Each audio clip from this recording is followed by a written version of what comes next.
So being a doctor సనాతన ధర్మం గురించి మీరు ఏం మాట్లాడాలనుకుంటున్నారు?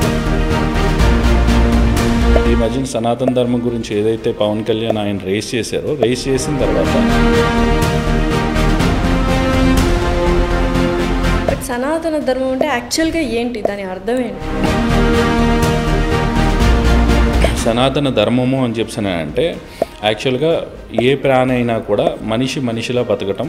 కులాలు ఫస్ట్ వచ్చింది వృత్తిపరమైన కులాలే కదా మనకి. వృత్తిపరమైన కులాలని మనం డామినేట్ చేసేసుకున్నాం. ఈరోజు చాలామంది ఎలా అయిపోయిందంటే భగవద్గీత ఒక కాంపిటీషన్ అయిపోయింది, భగవద్గీత ఒక శ్లోకాలు, భగవద్గీత ఒక ఇంటర్నేషనల్ ప్రోగ్రామ్.